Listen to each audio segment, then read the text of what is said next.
Maiba naman tayo sa pagluto ng crispy isaw ng baboy mga pare koy. Sabay mo pa na masarap na suka, napakasarap sa pulutan at iulam sa kanin mga pare koy. Grabe, siguradong mapapawaw ka na lang sa sarap. Kaya panoorin ng video para natin ito ginawa. Kaya wag po natin kalimutan i-share ang ating video para mas marami pang makagaya sa ating niluto ngayong araw mga pare koy. Nyamanakin sakin! Bumili nga pala tayo ng fresh na isaw ng baboy mga pare koy. At pinahiwanan natin ng bagyayan mga pare koy. Nakauwi na nga tayo sa bahay at nalinisan na rin natin ang isaw ng baboy. Tinanggalan na rin natin ng kanyang dumi. Siyempre, unang gagawin natin, ilagay na natin sa pressure cooker mga pare koy at maglagay na tayo ng luya, pantanggal ng lansa, bawang at sibuyas at pamintang nunal. Maglagay tayo ng isang pirasong siling berde at onion leek para sa pampabango. Maglalagay na rin tayo ng pampakulay. Siyempre, di mawawala ang asin. Palambutin na natin ng 45 minutes para sigurado tayong malambot yan. Antayin lang natin mga pare koy.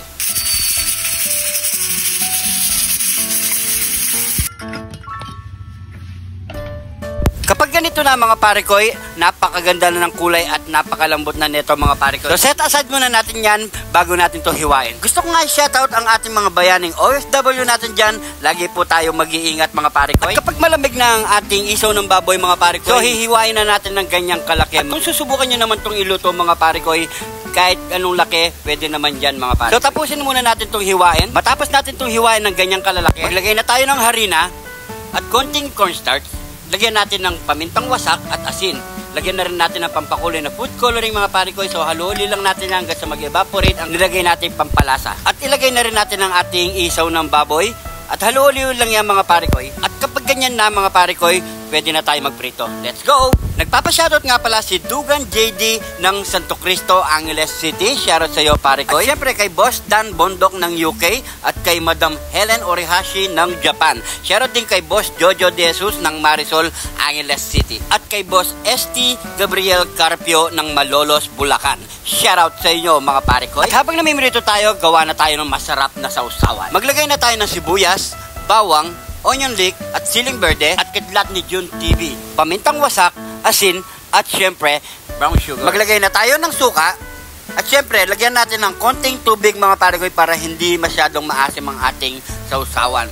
So okay na yan mga pare koy. Luto na rin ang ating crispy fried isaw ng baboy. Nyamanakin sakin! Heto na ang ating crispy fried isaw ng baboy mga pare koy. So syempre pray muna tayo. Thank you Lord sa napakasarap na pagkain nito Lord. Bless po yung viewers namin Lord. Bless po yung sumusuporta sa amin Lord. Bless po yung family at kalusugan namin Lord. In Jesus name, amen. Kain po tayo mga pare koy. Try nyo to mga pare koy. Napakasarap din siyang iulam mga pare koy. Hindi lang sa pulutan. You know? Tapos maglagay ka pa ng masarap na sausawang suka. Yan. Grabe. Nagutom tuloy ako. Grabe. You know? Kain po tayo mga pare koy. Cheers.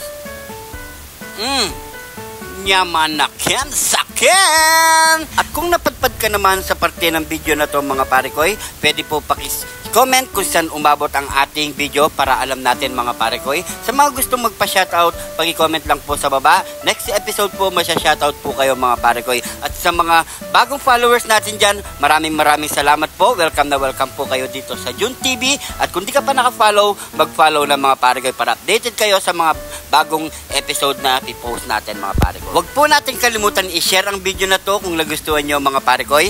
Maraming salamat po sa laging panonood at suporta dito sa June TV mga pare koy. Siguro hanggang dito na lang ating video mga pare. Maraming salamat po sa laging panonood. Sobrang appreciate ko po yan mga pare koy. At sa mga nagbe-birthday ngayong araw na to mga pare koy, happy birthday po sa inyong lahat mga pare koy. Maraming salamat po. Mag-ingat po kayo lagi dyan. God bless po mga pare koy.